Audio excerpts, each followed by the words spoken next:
Sudah nampak belum? Sudah, Pak.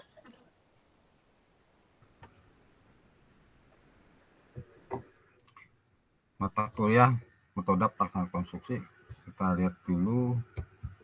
Nah, topik yang akan dibawakan pada hari ini adalah tentang pembangunan basement sebuah gedung di daerah padat bangunan. Ini hal yang menarik ya, apa-apa yang harus diantisipasi.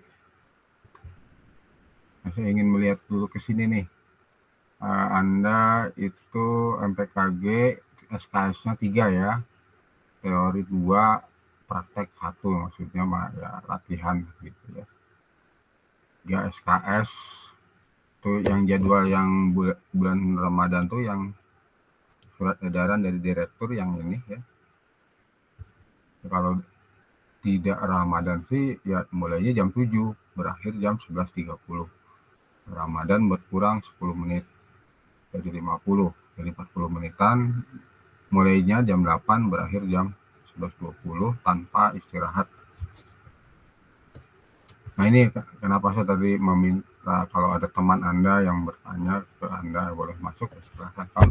Nanya saya biasanya pada segan ya, saya nggak tahu boleh bergabung. Mau bergabung satu kelas saja tidak perlu nanti siangnya tidak perlu menyampaikan lagi. Tiga TPPG ya.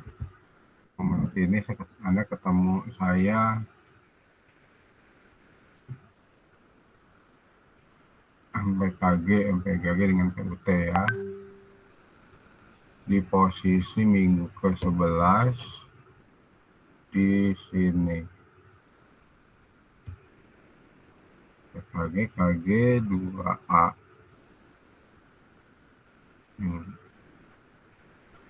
Ini sudah lakukan konstruksi. Terus libur UAS-nya di bulan Mei ya. Bulan Mei minggu ketiga. Bulan Mei minggu ketiga masih lama. Kalau sisa waktunya ya 4 minggu ya efektifnya. Minggu. Itu 2, 4 ya 4 minggu.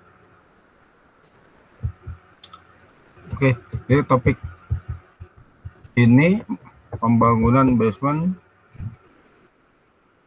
sebuah gedung di daerah padat bangunan. Nah, kita pahami satu persatu dulu apa itu basement, bagian dari bangunan tentunya ya.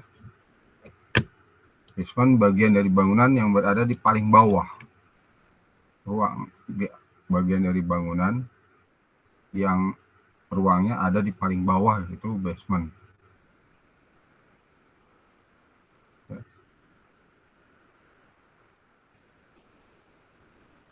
Kalau Anda perhatikan sebuah gedung akan terdiri kalau mulai dari bawah atau dari atas karena Anda sudah di atap, lantai atap, atap atau lantai atap, 4 lantai, balok, kolom. Nah ini bangun atas yang noda pelaksananya sudah disampaikan oleh Pak Ujang dan Pak Rido ya. Ini yang disebut struktur atas nih. Nah struktur bawah tuh mulai dari muka tanah ke bawah, terdiri dari basement tentunya ya. Basement itu ditopang di elemen bangunan basement terdiri dari sama seperti atas, kolom, balok, plat lantai, ditambah dinding penahan tanah, ya. Kemudian di bawah ada pile cap atau rough foundation, bisa pile cap, bisa rough foundation. Apa bedanya rough foundation dengan pile cap? Kalau pile cap itu mengikat kelompok-kelompok tiang, kalau rough foundation mengikat seluruh fondasi tiang dan seluruh kolom. Nah itu kalau rough. Kalau pile cap hanya mengikat kelompok tiang lebih sedikit ya, dan di atasnya ada kolom. Nah, lalu pondasi itu sendiri, dan cenderung kalau bangunan berat, bangunan tinggi, ada yang mau masuk kan.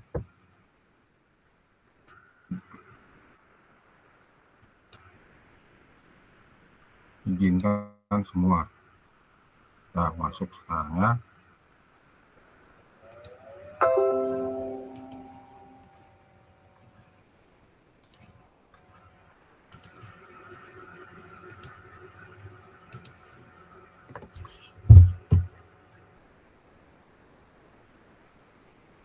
Oke, itu tadi ya struktur bawah. Saya berbicara di struktur bawah ya, yang struktur atas sudah disampaikan oleh Pak Ujang dan Pak Rido. Bagaimana mengantisipasi membangun struktur bawah supaya tidak ada resiko di kemudian hari.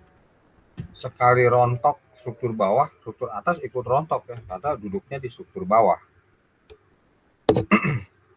Struktur bawah lebih utama lagi adalah apa? Pondasinya ya. Pondasinya. Selain itu apa? DPT, dinding penahan tanah. Dalam konstruksi basement sebuah gedung, dinding penahan tanah ini yang kanan kiri kalau dari penampang ini merupakan salah satu elemen penting dalam pekerjaan konstruksi yang paling dasar ya, yang dapat mempengaruhi pekerjaan konstruksi secara keseluruhan. Nah, elemen ini berfungsi untuk menahan tekanan tanah lateral yang ditimbulkan oleh tanah uruk ataupun tanah asli yang umumnya labil.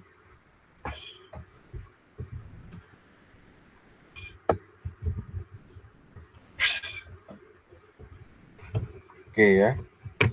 Nah, definisi basement. Basement adalah ruang bawah tanah, artinya di bawah level muka tanah dari sebuah gedung yang dibangun untuk menambah ruang pelayanan publik yang umumnya difungsikan sebagai ruang bisnis, ruang kantor, ruang parkir kendaraan, ruang utilitas, ruang gudang, dan lain-lain. Nah, dengan mahalnya tanah, kita bisa menambah ruang tuh salah satunya adalah basementnya diperbesar ya kapasitasnya di samping ke atas. Di Bandung, kedalaman basement yang paling dalam. Nah, saya tanya kepada Anda yang sering mengunjungi mall-mall, mall mana yang memiliki basement paling banyak ya? Paling banyak berapa lantai atau berapa meter? Saya tanya ya. Anda bisa menjawab, saya tunjuk saja.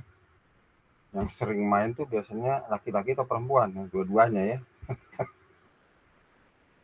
Amirah, tahu nggak di Bandung ruang basement yang paling besar ruangnya, paling dalam, berapa lantai, berapa meter? Kurang tahu, Pak. Amirah dari mana asalnya? Cimahi, Pak. Di Cimahi kan ada tuh. Itu berapa lantai itu? Yang apa? Jogja ya. Yang di alun-alun, yang di Kolonel Masturi. Iya, Pak. Pernah ke situ? Pernah. Atau sering? Sekali, Pak. Nah, itu berapa lantai bawahnya? Basementnya ada basementnya nggak?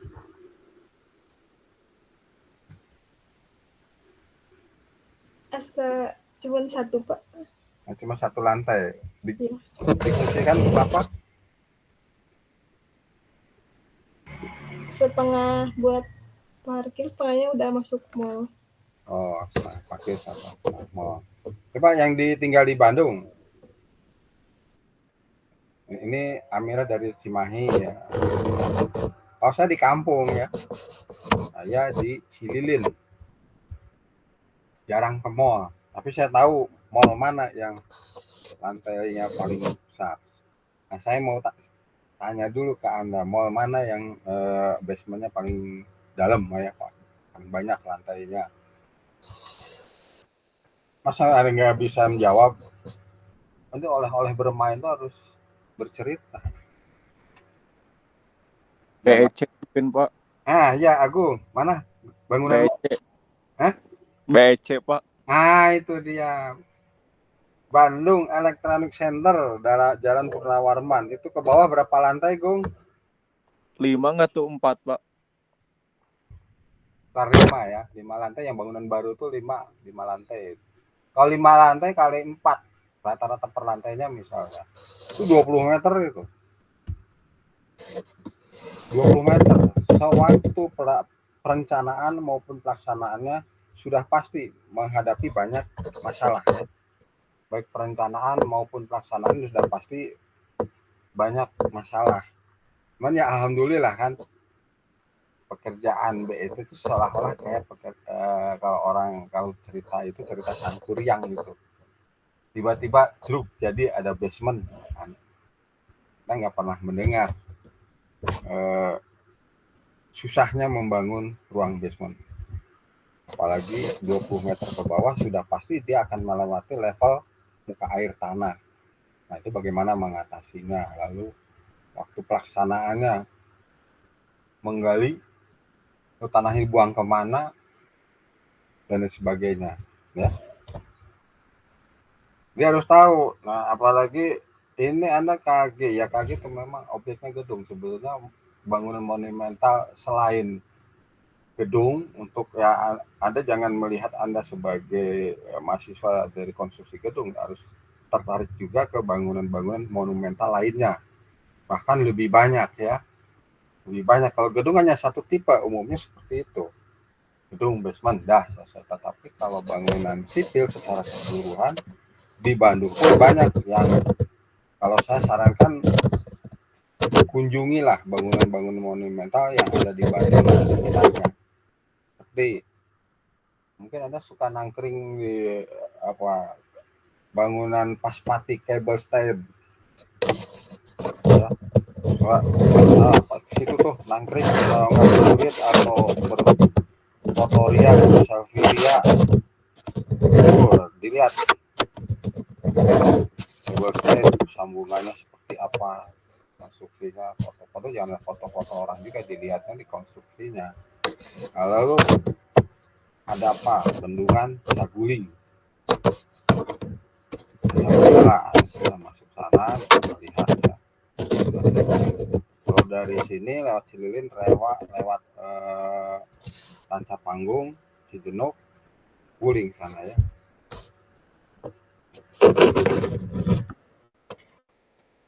Itu dilihat, datang, boleh masuk, mahasiswa boleh masuk. Wajib tahu bagaimana itu Bendungan Saguling. Isinya sekarang, Anda bisa dibayangkan bendungan setinggi 100 meter. Itu tingginya 100 meter ya. Dengan kasat mata ya kayak pendek nih. Tetapi kalau Anda ukur itu 100 meter.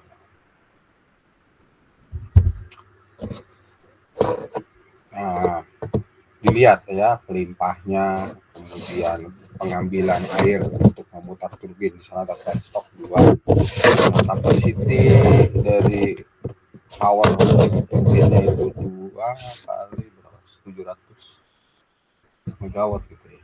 Tapi yang itu satu ya, yang bekerja satu, yang satunya cadangan. Turbinnya 2 di sini. Untuk dimanfaatkan akhirnya tenaga listriknya. Selain itu juga ke arah sini banyak dimanfaatkan untuk tambak-tambak terapung, wisata rumah makan terapung. Bahkan sekarang sudah banyak yang investasi jembatan apung. Di dekat saya ada jembatan apung, ada berapa? 1, 2, 3. Di dekat saya ada 3. Jembalas ya, namanya apa? Sekarang dulu namanya Jembalas. Jembatan Batu Jajar Ciamplas, Jembalas. Kemudian ada jembatan Salakopi, ada jembatan Merlin, Mekarsari Cililin. Datang ke sini dilihat bagaimana membuat konstruksi jembatan apung. Investornya berani ya, dengan melintasi bayar 3.000, ramai juga yang menggunakan karena memotong jalannya, saya jalan pintas. Kalau saya mau ke Batu Jajar, kalau jalan aspal atau jalan raya itu menempuh sekitar 20 menit. Tapi kalau lewat jembatan apung hanya 7 menit. Jadi bisa menghemat waktu 2/3-nya. Nah, seperti itu ya. Terus dilihat konstruksinya seperti apa. Bahkan yang Jembalas ini satu-satunya jembatan yang melintasi jalur Sungai Citarum. Kalau yang lain tidak. Sungainya arusnya pun deras. Bagaimana ikatan-ikatannya itu dilihat. Jangan mentang-mentang dari gedung tapi Anda hanya melihat basement sudah titik. Jangan. Lihat yang lain. Ada irisannya. Ada irisannya ya. Ukuran gedung. Kemudian ya itu diantara bangunan-bangunan monumental. Selain tempat-tempat wisata lainnya banyak sekali di Bandung. Itu juga bisa dilihat tempat wisata. Kalau tempat wisata jangan wisata kuliner, asal lihat-lihat pemandangan, lihat view-view ya. Dilihat bangunannya. Sekarang situ-situ juga sudah diberdayakan untuk jadi tempat wisata. Bersih ya, enak. Di situ Ciburu, situ Cileunca, situ Pasenggang.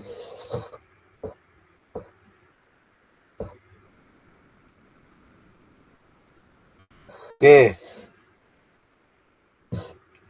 Kemudian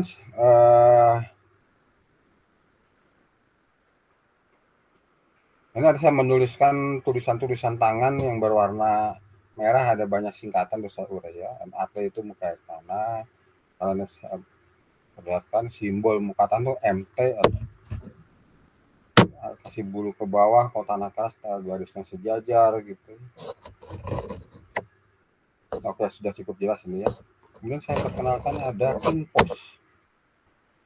King Post adalah tiang penyangga sementara dari rangka baja atau pipa baja yang berfungsi sebagai penahan plat lantai dan balok bagian dari struktur gedung. Nah, ini King Post ya.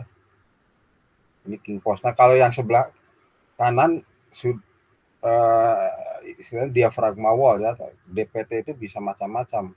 Bisa gravity wall, cantilever wall, bisa sheet pile wall ya.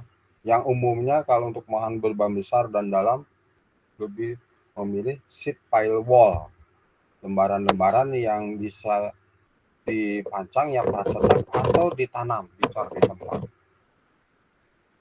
Nah, yang tengah ini King Post namanya ya. King Post, penyangga sementara. Walaupun ada akhirnya akan betonnya dibobok gitu kan. Kemudian dibuat struktur yang sesungguhnya. Tapi sebelum membuat struktur sesungguhnya, struktur kolom sesungguhnya, dibuat King Post dulu ya, sebagai tiang penyangga sementara. Nah, ini ya tadi kalimatnya mungkin dari sini ya. Hal yang paling penting dalam pembuatan basement ada dua struktur bangunan ya, konstruksi bangunan, yaitu dinding penahan tanah dan King Post. Yang dulu dikerjakan adalah dinding penahan tanahnya, baru pondasi dan King Post. Pondasi dan post memang kita lakukan cor pondasi melalui level sebelum melakukan penggalian ya. Kita sudah bisa membuat pondasi tiang walaupun muka tanah belum digali. Nah, kalau King Post setelah pondasi baru King Post di atasnya. Nah, tentunya berbeda mutu betonnya. Kalau pondasi, tiang pondasi sudah pasti mutunya sesuai rencana, misalnya K350. Kalau King Post mutu betonnya lebih rendah, jauh lebih rendah. Ya, biasanya paling tinggi K100. Beton mutu K100 pertiganya dari tiangnya ya. Karena dia akan dibobok, kemudian akan dipasang besi tulangan, akan dicor jadi struktur kolom yang sesungguhnya. Di King Post sendiri ada struktur tiang penyangga sementara. DPT fungsinya untuk menahan perbedaan tinggi muka tanah supaya stabil. Nah, itu jangan lupa tuh. Ditanya apa fungsi DPT, ada yang nggak tahu. Ya, menahan beda tinggi tanah supaya stabil. Kata-kata stabil ya tentunya harus memenuhi kriteria dalam perhitungannya. Tidak boleh bergeser, terguling, ambles. Kemudian pembuatan DPT, kalau saya bilang DPT bukan dapat ya, dinding penahan tanah. Ya. Dalam basement itu diantaranya ada konstruksi gravity wall, cantilever wall, solje atau tangan pile wall, sheet pile wall with or no anchor, turap dengan atau tanpa jangkar, kemudian second pile atau interlocking pile, kemudian diaphragma wall. Nah, dari atas ke bawah, ini makin tinggi kemampuan menahan beban lateralnya. Jadi kalau ditanya yang paling tinggi, apa beban lateral yang mampu menahan beban lateral, ya diaphragma wall. Karena diaphragma wall tebalnya bisa diatur. Ya. Bahkan bisa sampai tebal 5 meter atau 10 meter tergantung alat galinya ya. Kalau alat galinya bisa sekali lebar misalnya 5 meter sekali angkat ya itu bagusnya. Tapi yang sampai saat ini yang ada di Indonesia itu 3 meter paling tebal ya. Tapi di luar negeri sana, di negara pembuat alatnya bisa sampai 5 konon sampai 10 meter untuk konstruksi basement di laut ya. Itu bisa setebal 10 meter. Besar sekali ya. Nah, kalau untuk bendungan ya itu harus cukup besar ya, bisa sampai 10 meter. Nah, makin ke bawah makin besar ya kapasitas menahan beban lateralnya. Dari C sampai dengan F, itu artinya dari solje atau tangan pile wall sampai dengan F ya, sebagai bagian basement dalam penerapannya ini merupakan konstruksi turap berpenopang atau base cut.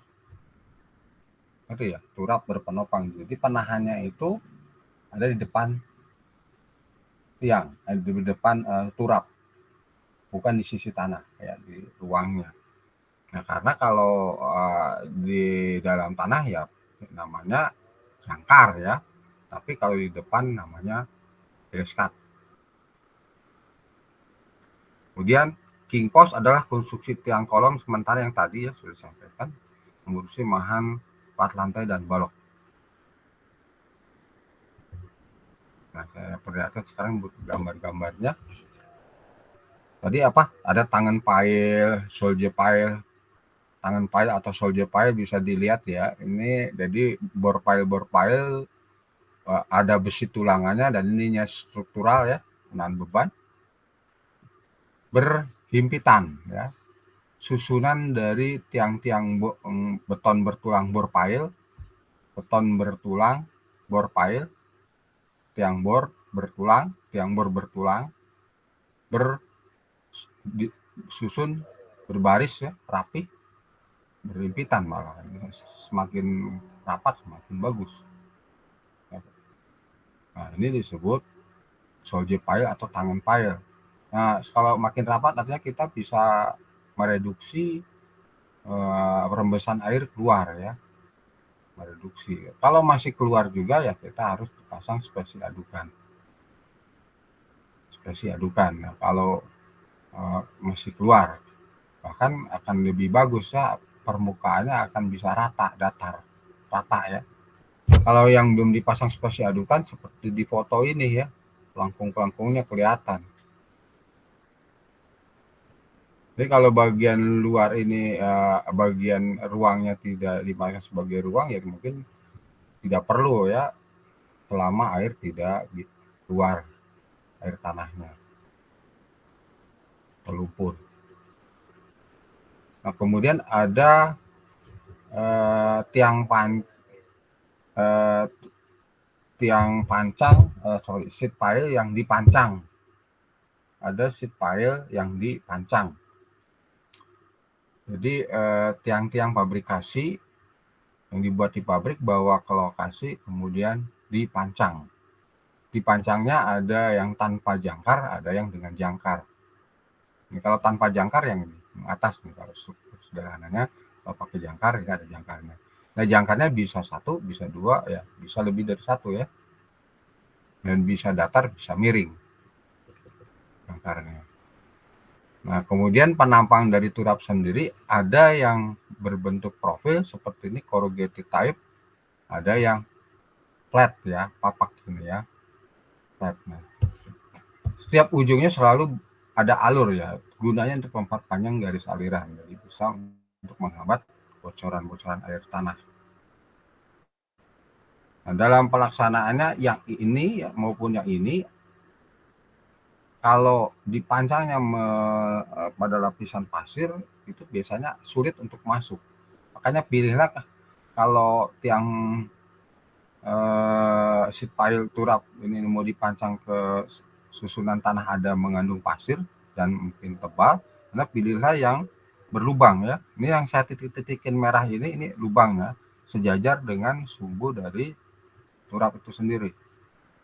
Jadi ya, ini bisa dimanfaatkan untuk memasukkan water jet ya, air bertekanan tinggi sehingga bisa menyingkirkan butir-butir tanah yang ada di ujung tiang sewaktu pemancangan. Jadi turap bisa masuk ya. Turap bisa masuk ditekan atau dipukul. Nah, sekarang dalam pelaksanaan sudah tidak boleh menggunakan impact ya. Untuk daerah padat penduduk itu harus dipilih yang tidak menimbulkan gemuruh. Dia harus di jacking pemasukan ke dalam tanahnya. Di jacking, ditusuk ya, ditekan. Baik yang flat maupun yang corrugated. Harus ditusuk. Akan seperti Anda sudah melakukan praktek penyondiran, sudah praktek sondir ya, Anda ya? Tolong respon. Sudah. Nah, kalau praktek sondir seperti itu, menusukkan konus ke dalam tanah ya, dengan cara ditekan. Nah, ini pun sama, ditusuk dengan cara ditekan. Nah, untuk pekerjaan pemasangan turap di daerah padat penduduk. Kalau tidak, wah Anda didemo warga sekitar. Bahkan bisa banyak yang komplain nih, alat-alat saya rusak misalnya, apalagi kalau peralatan elektronik yang kalau ada rumah sakit misalnya, ada alat ronsen itu, atau apalah alat-alat elektronik, kalau lagi nyala kemudian ada getaran dari efek dari pemancangan yang menggunakan metode impact, pukul dengan hammer, itu bisa mati ya, rusak. Termasuk kalau kita lagi menyalakan infocus.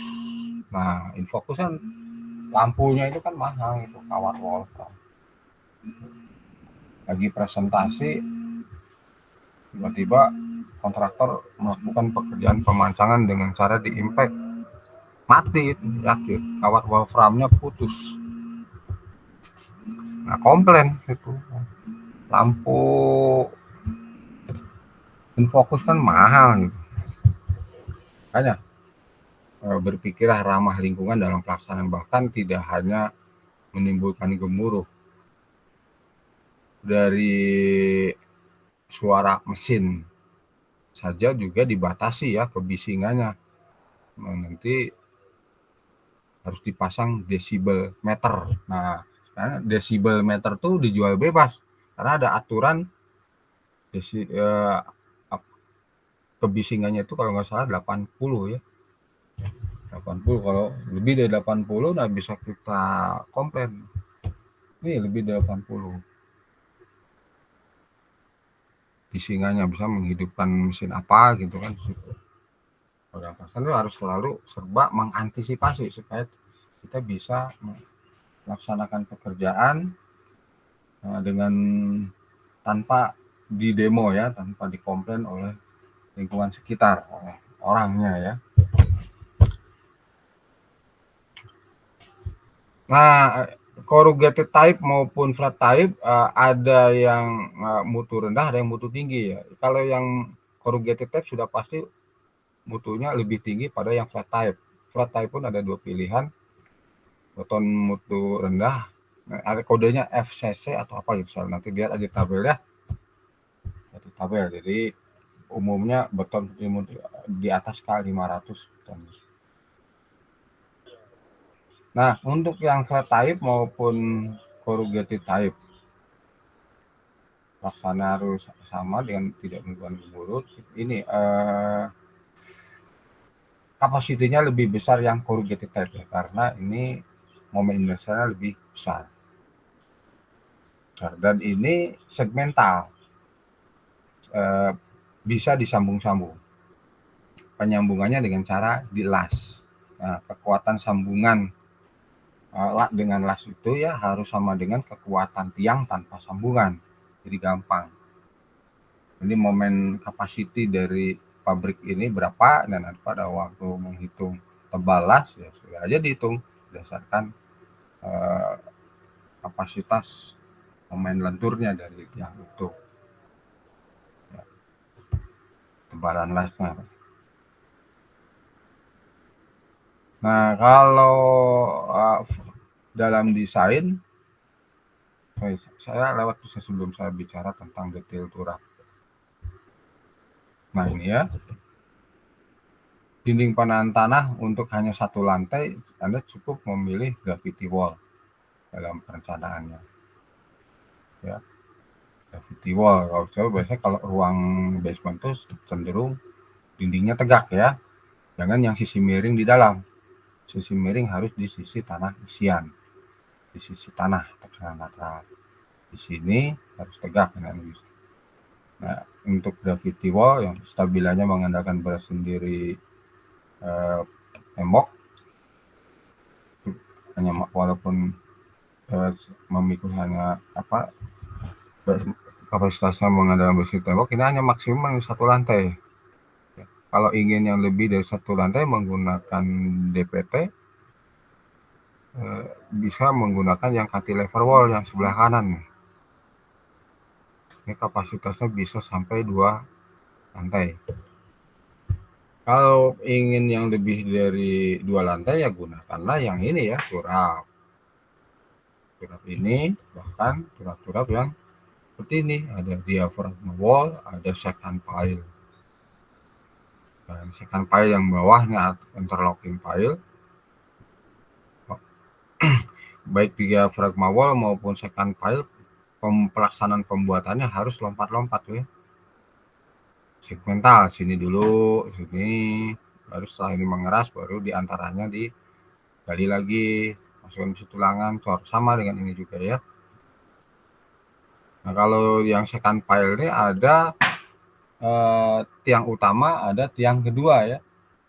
Ada primary bore pile, ada secondary bore pile. Yang primary bore pile itu tanpa tulangan ya. Tanpa tulangan. Yang secondary pile itu yang pakai tulangan ya. Secondary pile adalah pile yang struktural, yang menahan beban.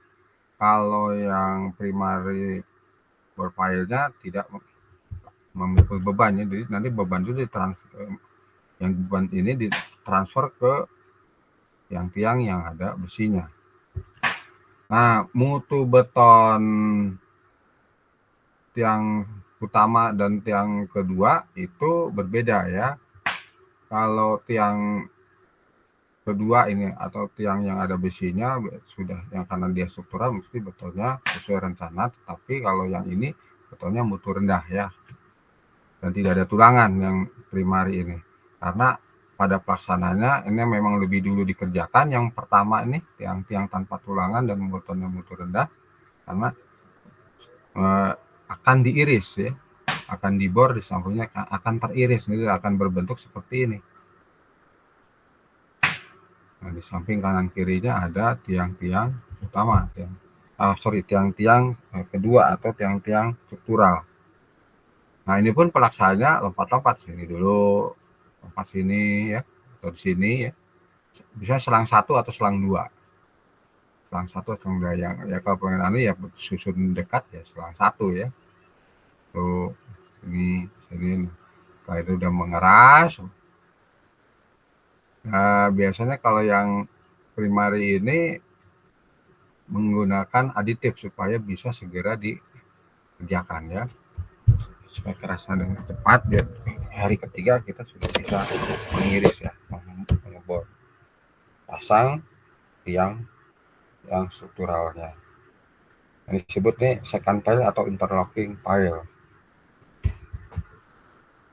Nah ini pun sama seperti tangan pile atau soldier pile ya. Tangan seperti untuk memperkecil rembesan. Kalau ini rembesannya masih bisa keluar, perlu di spesi ya, adukan tebal 5 sampai 10 cm. Nah, pada waktu pelaksanaan supaya tersusun rapi, ini harus ada gate wall ya, harus kita pasang dulu gate wall tanpa tulangan. Kalau gate wall ini ya tanpa tulangan. Nah, supaya bisa kita mengiris menyusun ini rapih ya kepalanya. Setelah selesai gate wall dihancurkan, baru kita pasang balok kepala ya, pasang balok kepala yang struktural. Nah, gunanya untuk mengunci tiang-tiang yang barangkali ada yang lemah dan untuk rapihan estetika. Pasang balok kepala, yang dibongkar ganti balok kepala. Nah, kalau udah balok kepala, dia struktural udah pasti harus ada besi tulangannya. Nah, kalau saya bercerita seperti ini, Anda bisa membuat urutan-urutan pekerjaan ya, tentang pekerjaan interlocking pile, second pile, atau tangan pile, soldier pile. Nah, soldier pile itu istilahnya adalah contiguous pile ya. Tangan pile atau soldier pile itu disebutnya contiguous pile. Ada istilah yang menyebutkan seperti itu. Nah, dalam desain, untuk sekedar mengingatkan ya, mereview supaya teman-teman sudah tidak diajarkan di MPKG. Di MPKG itu hanya sekedar mengenal. Nah, dan lupa dulu waktu nanti akan Anda belajar fondasi, di rekayasa fondasi ada materi tentang sheet pile wall, SPW ya. Nah, dalam desain sheet wall ini harus Anda akan menghitung kedalaman penanaman D-nya ini. D-nya ini diambil nilai terbesar dari dua perhitungan mekanika teknik ya, dan hitungan secara hidrolik ya. Hidrolik, kenapa hidrolik juga harus ditinjau? Karena yang namanya tanah, muka air, selalu ada muka air tanah ya, terutama pada kondisi air tertinggi. Ini akan ada rembesan air dari kiri ke kanan. Jangan sampai kita tidak meninjau dengan mengandalkan perhitungan mekanika teknik, dapat dia udah tanam dibangun, tetapi begitu tinjau secara hidrolik, rupanya di sini terjadi boiling karena ada tekanan air ya, karena tidak mempedulikan ada air, yaitu bahaya. Harus dihitung.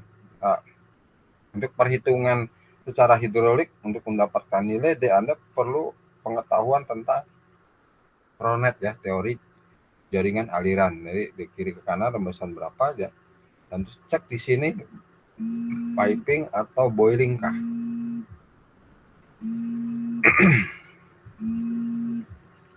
Nah, nanti kalau ini ternyata boiling, ini harus diperdalam sampai tidak terjadi boiling. Angka keamanan yang digunakan adalah 4 ya, perbandingan antara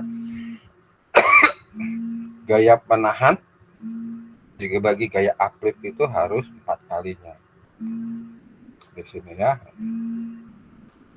Yang masih ingat mekanika tanah dulu, boiling itu terjadi paruh dari D ini ya yang akan menahannya. Juga untuk yang menggunakan turap, tidak hanya sekedar mekanika teknik. Juga yang menggunakan jangkar. Juga harus ditinjau dua ya, mekanika teknik dan hidrolis. Nah, fungsinya jangkar ini adalah untuk mereduksi momen yang timbul bila kalau kita menghitungkan metode cantilever ini, surat cantilever tanpa jangkar ya. Surat tanpa jangkar, deformasinya besar, momennya besar, kita bisa menggunakan jangkar untuk mereduksi. Kalau jangkar satu masih juga besar ya kita pakai jangkarnya 2 dan seterusnya. Karena ada pembatasan, deformasi juga tidak terlalu besar. Yang diizinkan L/100 ya. Karena L adalah panjang dari kepala turap bagian atas sampai dengan fixation point ya, fixity point harus dicari ya. Itu L/100 yang diizinkan. Oke. Jadi gunanya jangkar apa? Untuk mereduksi lanjutan dan momen ya. Perhitungan D harus ditinjau dari dua cara, metode mekanika teknik dan metode hidrolik ya.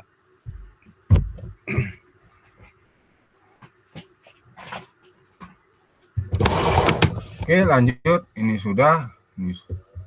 Nah, yang tadi ya, yang dari C sampai F itu apa? Mulai dari konstruksi tangan soldier atau tangan pilot sampai diafragma wall itu harus mengacu pada konstruksi turap berpenopang, brace cut. Ya. Nah, teori-teori brace cut ini kalau Anda membutuhkan bisa saya kasih kalian perhitungan ya. Nah, sewaktu Anda menghitung mempelajari brace cut itu biasanya hal yang sederhana, turap-turap sederhana. Tetapi kalau di basement ini stratnya itu adalah balok ya, dan plat lantai bangunan ya, serat-seratnya ini, penahannya ini. Dan permanen tidak dilepas. Permanen tidak dilepas. Nah, kalau di bangunan-bangunan sementara, kalau kita menggali untuk menanam atau membuat jalur utilitas, mau nanam kabel PLN, pipa PDAM, yang di pinggir-pinggir jalan tuh ya, tukang gali yang kalau galiannya lumayan lebar dan dalam, ini menggunakan serat. Ya, nanti kalau udah selesai, ya seratnya diangkat, turapnya juga bisa dicabut-cabut gitu ya, diuruk gitu ya, atau dibuat ruang memang di situ, dicor, dibuat kotak. Seperti konstruksi sementara, tetapi kalau di basement ini konstruksi permanen, seratnya adalah balok dan plat lantai. Ya. Hindarilah dalam desain menggunakan jangkar ya. Kenapa? Pembangunan jalan harus dihindari karena ini akan menembus areal yang di atasnya ini. Kalau di sini ada bangunan, ini tidak boleh menggunakan sistem jangkar. Ya, karena peraturan itu kalau kita masuk ini bisa kena pidana ya, kena sanksi. Ya, hindarilah menggunakan jangkar. Gunakanlah turap cantilever. Nah, kalau misalnya ada ruang bebas, cukuplah ruang ini daerah crash ini. Ini harus diketahui dari apa ini? Dari apa? Sorry. Ini apa ini?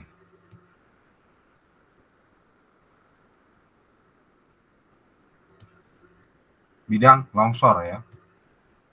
Bidang longsor bisa diketahui melalui yang secara teoris pakai Kuhlman ya.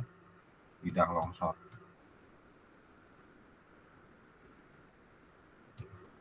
Bidang longsor. Nah, daerah ini harus tidak ada bangunan. Di daerah crash ini. Daerah puncak plus bone length. Bone length itu ini, panjang ini ya.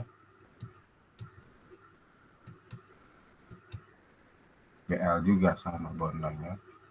Katanya ini sini sampai sini. Tidak boleh ada bangunan. Kalau ini memaksakan membuat turap berjangkar atau sudah disediakan dari rencana harus menggunakan jangkar. Periksa dulu daerah atasnya.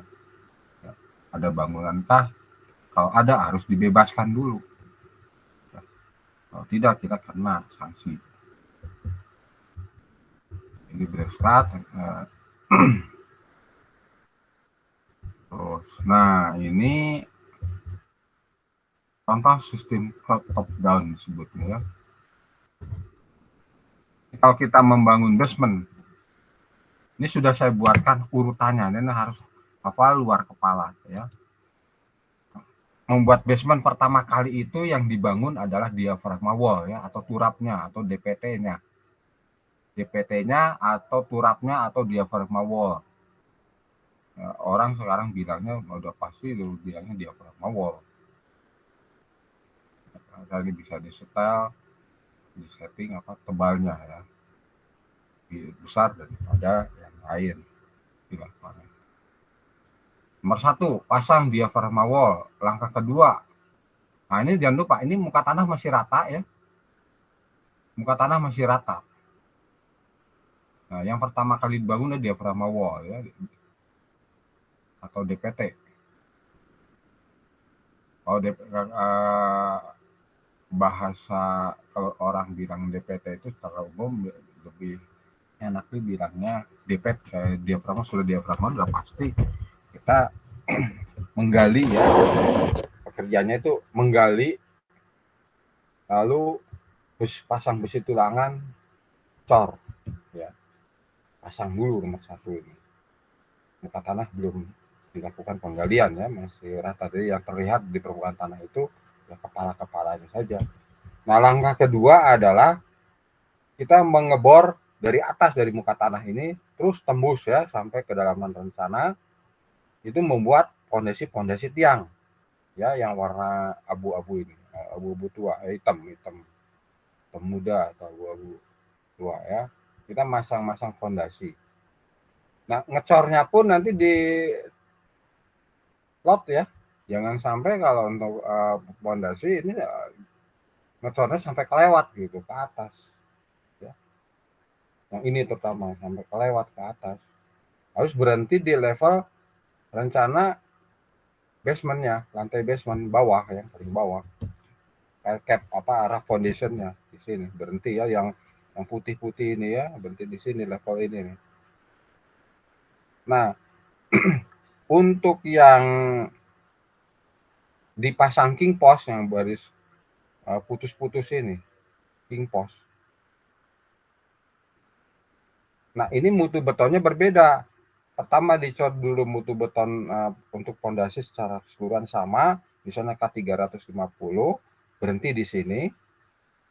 Nah, untuk yang dilanjutkan dengan king post, nah king postnya apa, pipa baja atau rangka baja masuk, dicor dengan beton yang mutu rendah K100 ya. Jadi beda mutu ini dengan ini ya, beda mutu. Untuk beton king post maupun dengan ini berbeda. Yang fondasi mutunya lebih tinggi daripada mutu beton king post, karena king post betonnya akan dibobok. Nah, setelah selesai kita pengecoran fondasi dan king post, baru kita melakukan penggalian ya, timbul ruang kan, timbul ruang penggalian. Atau ada juga yang kalau ini tidak diperlukan sebagai ruang keluar masuk dan langsung pengen stop, bisa juga kita lakukan pembuatan balok dan plat lantai. Sebagai penahannya adalah tanah di bawah. Jadi, tidak perlu perancah sebetulnya ya, tidak perlu perancah sebetulnya kalau pekerjaan untuk basement itu. Jadi yang nahan itu adalah tanah di bawah. Kalau sudah digali ya jadinya perlu perancah. Kalau tidak digali ya ini sebagai penahan beton cairnya ya. Gali lalu membuat balok dan plat lantai ya. Berulang terus bawah bisa di langkah 4 dan 5 ini bisa bertukar, bisa 4 dulu ya, balok bat lantai nomor 4 baru gali, bisa begitu, atau gali dulu baru buat balok dan bat lantai. Nah, prinsipnya yang ini berulang terus sampai ke lantai yang paling bawah, basement yang paling bawah. Udah ketemu kepala fondasi, baru dibuat pile cap atau rough foundation. Tebalnya cukup ya, rough foundation. Ini ikat, jadi seluruh fondasi tiang diikat oleh satu plat lantai namanya rough ya, jadi disebutnya rough foundation. Di samping itu juga nanti ada bakal mengikat seluruh tiang-tiang yang ada di atasnya. Hanya nanti harus ada tiang-tiang yang keluar, gitu ya, apa besi-besi tulangan yang keluar itu mengikat ke tiang-tiang ke besi-besi kolom ya. Nah, setelah 6 rough foundation, baru yang terakhir adalah membuat kolom-kolom utama ya, membuat kolom-kolom utama. Nah, kalau king post-nya akan digunakan sebagai tiang utama, biasanya sudah terekspos bagus ya. Umumnya terbuat dari pipa ya, pipa baja. Seperti yang di BSC itu king post-nya pipa baja dan sekaligus juga sebagai tiang utama. Yang di BEC itu Bandung Electronic Center. Tapi kalau dia tidak sebagai tiang utama, dibobok kemudian akan dicor, ya cukup dengan rangka besi ya, rangka baja king post ya, dilepas gitu ya, yang dicor terus ke atas. Nah, ini yang disebut pekerjaan sistem top down ya, mulai dari level muka tanah ke bawah itu top down. Kalau bottom up, setelah selesai dari basement jadi naik ke atas ya, bottom up. Nah, sekarang katanya bisa dua arah, kita sistem top down dengan bottom up secara bersama-sama. Katanya sudah bisa, cuman ya, yang pengalaman kemarin yang sudah tuh harus top down dulu baru bottom up. Bottom up-nya dari level bawah, bukan dari level muka tanah. Di level lantai basement paling bawah ke atas, umumnya bottom up-nya begitu. Ke bawah dulu baru ke atas. Nah, katanya sekarang saya nggak tahu ya gedung mana yang bisa paralel. Ke bawah juga ke atas. Ya, top down dan bottom up. Jadi kalau ada menemukan itu, bisa videonya dilihat gimana mengantisipasinya secara bersama-sama, membuat ruang basement maupun struktur atas paralel ya, secara bersama-sama. Kalau ada videonya sampaikan ke saya. Selama ini mah banyak kan top down dulu baru bottom up. Yang BC itu begitu ya, top down dulu baru bottom up.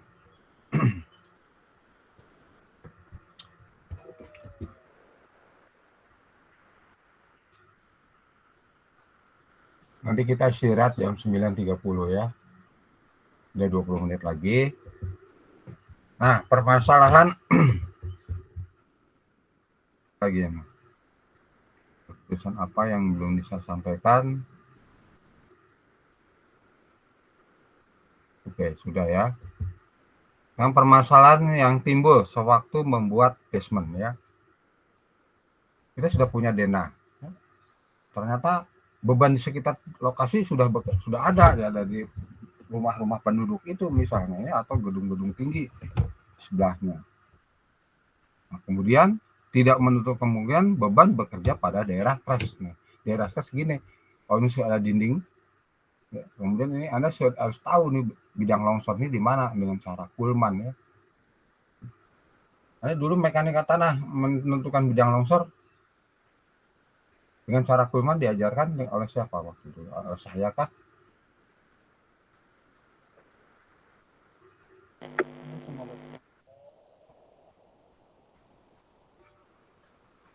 Nggak pernah ya. Jadi bidang longsor harus bisa diketahui di mana nih. Karena kalau bidang longsor Anda belum tahu, susah. Daerah crash ini seberapa jauh. Ini daerah harus diamankan. Bidang longsor diketahui dengan metode umumnya dengan metode Kuhlman ya. Kuhlman yang melanjutkan dari metode kolom. Jadi secara rumus sudah muncul dari kolom, lalu Kuhlman mengembangkan secara grafis sehingga bisa dibuat bidang longsor planar. Nah, kita bisa dapatkan daerah crest-nya ini C ini. Nah, tidak menutup kemungkinan beban bekerja di sini. Nah, itu bagaimana ya? Nah, kemudian muka air tanahnya dangkal. Kenapa? Kalau muka air tanah dangkal bermasalah. Iya dong. Kita baru menggali, air sudah keluar di areal galian, harus dipompa ya kan. Kemudian lapisan tanah keras dangkal. Nah, maksudnya lensa gitu ya, bukan dangkal, lensa. Jadi setempat-setempat, kalau secara menurut sih nggak masalah, malah bagus. Ya, bisa direview. Kita nggak perlu fondasi tiang ya, fondasi telapak misalnya. Tetapi kalau lapisan tanah keras dangkal yang setempat-setempat itulah yang bermasalah. Ya. Nah, ada lensa tanah. Jadi kalau kita merencanakan misalnya diaphragma wall harus kedalaman 20 meter, baru 10 meter udah ketemu batu di sini. Nah, itu bermasalah. Di bor sulit, makan mata bornya juga gundul dan sebagainya. Nah, itu timbul masalah. Masalah yang tidak menutup kemungkinan akan timbul karena lapisan tanah keras dangkal yang setempat-setempatnya itu yang jadi masalahnya ya. Kemudian topsoil berupa tanah lunak, ya artinya pijakan alat berat sulit ya, harus distabilisasi dulu misalnya. Kemudian area lahan yang sempit, kita mau masuk membawa peralatan, bawa alat truk-truk masuk sulit, apalagi truknya bawa tiang pancang misalnya ya. Nah, diantisipasi tidak berpotensi itu jadi masalah. Kemudian diakses jalan masuk yang sulit, dan jauhnya lokasi ke disposal area. Kita membuang produk galian jauh, nah itu harus diantisipasi. Dan kita tidak boleh truk keluar ban dalam keadaan kotor, truknya besar, nggak boleh beroperasi di siang hari, belum jauh. Nah ini bikin sulit masalah. Kemudian peraturan pembangunan gedung. Nah kita tidak boleh lepas dari peraturan pembangunan gedung ya, karena kalau tidak ada termasuk tadi ya misalnya peraturan tuh desibelnya ya, kebisingannya tidak boleh melampaui berapa 80. Kemudian kalau truk sebelum keluar ban harus dicuci dulu. Nah, terus dan lain-lainnya, tidak hanya yang sifatnya non teknis, yang teknis pun begitu ada ya. Harus diperhatikan. Nah, kemudian bisa saja bangunan disesuaikan dengan kondisi permasalahan yang tadi ya, sehingga harus direview ya, harus direview. Nah, dalam review desainnya juga ada masalah ya. Misalnya ini ketersediaan dokumen detail engineering design atau DED tidak lengkap ya, seperti gambar, hitungan, BEKI, RAB. Kemudian muncul berita-berita acara permintaan atau perubahan. Nah, ini jadi masalah juga. Misalnya memindahkan posisi core atau lift, wah itu berubah secara keseluruhan gitu. Nah, kemudian ketersediaan data pendidikan tanah. Biasanya waktu perencanaan datanya beberapa titik, tetapi begitu dilaksanakan kita butuh data pendidikan tanah yang lebih banyak ya. Karena gini ya, kalau kita data pendidikannya kurang, wah repot nih. Makanya nanti dalam pelaksanaan misalnya tiangnya dipancang ya, harus dipancang sebanyak 10% dari jumlah tiang rencana ya. Jumlah tiang rencana ada 1000, Anda harus pancang dulu 10%-nya 100. Nah, itu harus dipancang acak ya, di seluruh rencana tapak ya, tapi sudah di posisinya. Nah, nanti akan terlihat mana yang tembus sampai ke dalam rencana, mana yang nongol. Nah, Anda kan sering melihat tuh kalau di proyek, wah tiangnya yang nongolnya banyak. Nah, itu yang nggak mikir itu. Isinya diantisipasi. Nah, nanti setelah dipancang mana yang nongol, mana yang tembus, Anda data. Anda buat kontur ke level muka tanah keras gitu ya. Nah, nanti untuk pemesanan berikutnya yang 90%-nya panjang batangnya itu harus berdasarkan data pemancangan yang file tadi ya. Nah, bisa juga dari penyondiran pendidikan tanah. Nah, ini sini sekian. Jadi kita bisa menyusun rencana kedalaman pemancangan sesuai data ya, real. Kemudian batas perubahan penambahan biaya maksimum 10%. Nah, itu biasanya sering dilampaui itu. Kalau kurang dari 10% biasanya tidak ada tidak akan dilakukan evaluasi yang lebih detail ya. Tetapi kalau perubahannya lebih dari 10%, nah biasanya jadi masalah itu. Nah, duitnya tersedia cuma 1 triliun, minta 1,5 triliun, jadinya membengkak 50%. Kalau 1,1 ya mungkin owner masih mau menambah. Kemudian 3 kemungkinan yang akan dihadapi tim review design ya, bisa saja over design, optimal cukup, berbahaya, ya, akan timbul ancaman kerugian. Kalau over design ya tentunya dimensi kebesaran yang boros, optimal ya cukup. Yang kita harapkan ya optimalnya ini cukup. Yang terlalu kecil ya berbahaya. Nah, kira slide pertama sudah selesai. Saya ingin memperlihatkan ada file-file mengenai Kingpost ya. Kingpost, nah dari Kingpost ya, Kingpost itu tadi sudah saya ceritakan secara garis besar. Awalnya tentu saja Kingpost secara detail seperti ini ya, ada 17 slide ini. Sudah lubang ini ada bagian yang mudah longsor dipasang dulu casing ya. Kemudian tahap berikutnya menginstal pipa Kingpost ya, kalau berupa pipa Kingpostnya, kemudian masukkan. Nah ini hanya mutu beton yang dicorkan cuma mutu beton 55 ya, dengan selamnya juga tinggi, lebih encer daripada beton pada umumnya, 20 cm ya, 20 cm plus minus 2 cm. Tahap keempat apa nih? Menghubungkan Kingpost ke follower, ke ikutannya ya. Kemudian mengangkat Kingpost setelah setting out lebih dari 4 jam. Kemudian ini memasang mic, membuat ya platform dari beton. Diameternya variabelnya hanya contoh saja, yang kebutuhan. Jadi untuk dudukan ya, untuk dudukan. Nah ini baru dipasang ini install platform. Yang itu yang nanti rangka baja itu ya, pegangan, sebenarnya alat pegangan ini, install pegangan. Kemudian dilakukan pengecoran dengan mutu rendah yang tadi 55. Bahkan di sini mutu betonnya mutu 25 ya. Kemudian tahap 4 menarik table back smoothing level yang position with water pass. Nah ini harus tegak ya, level horizontal dan ketegakan. Kemudian ini mengangkat yang followernya, mencek kevertikalan dengan teodolit. Nah kemudian ini untuk lantai 1 saya masuk ke lantai 2 pakai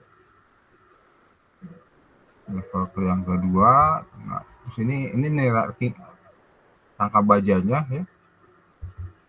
Nah ini bagian kepalanya untuk mengangkat. Nah ini rangka bajanya seperti itu pemasangannya. Nah bisa dilihat, nah ini Kingpost nih, masukkan ke bagian kepala supaya dia bisa level. Yang terakhir ini pengecoran. Nah seperti ini terus selesai. Nah yang terekspos ya bisa 2 pilihan, kalau bisa dari pipa atau dari rangka baja seperti ini. Kalau dari pipa kita tinggal masang besi tulangan cor. Oke, itu langkah-langkah Kingpost. Satu lagi sistem top down-nya. Nah ini sama seperti tadi sebetulnya ya, dari muka tanah rata sudah saya ceritakan tadi ya, membuat diafragma wall, kemudian pasang capping beam, kemudian capping beam, gali. Nah, baru dari level galian yang pertama membuat tiang fondasi dan tiang king post. Ya. Kemudian gali lagi, lu pasang rem ya untuk naik turunnya alat truk dan alat berat. Nah, kalau alat berat dan truk biasanya tidak boleh tuh yang berukuran besar, yang kecil ya, karena ruang geraknya sempit. Nah, kemudian gali lagi, lalu foundation atau perlu tembok, lalu pembuatan tiang-tiang utama, pos dibobok, pembuatan tiang-tiang utama. Nah, itu udah top down. Nah, sekarang bottom up-nya dari level bawah ke atas. Nah, itu ya. Oke. Udah waktu 8 menit, kita tanya jawab. Silahkan. Ada pertanyaan kah?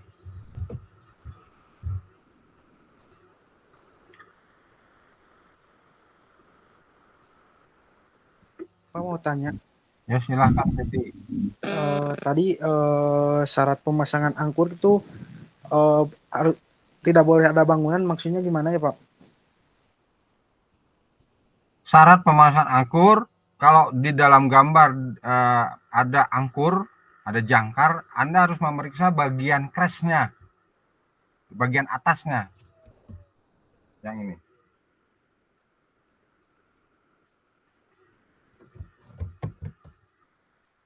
Karena tidak boleh ada bangunan. Kalau enggak, Anda bisa kena sanksi gitu.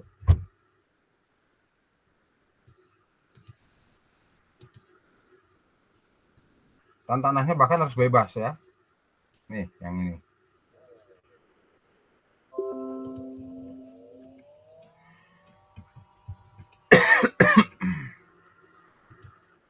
Nah, ini.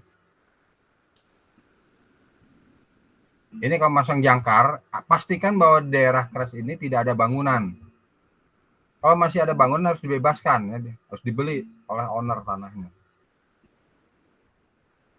Paham tadi? Oh paham Pak. Oke.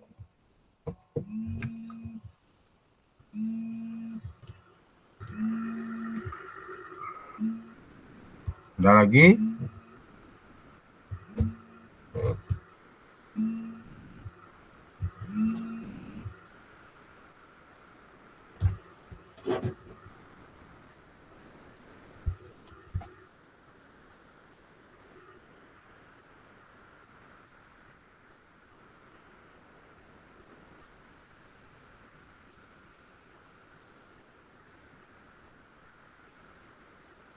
Ada lagi pertanyaan? Kamu jangan lupa isi kehadiran akademik ya.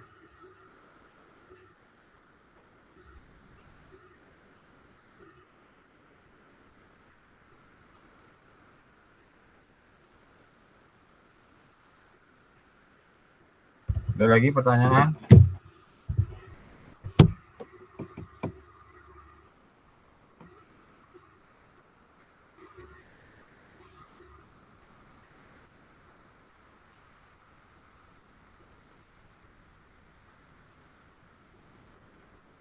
Ada pertanyaan?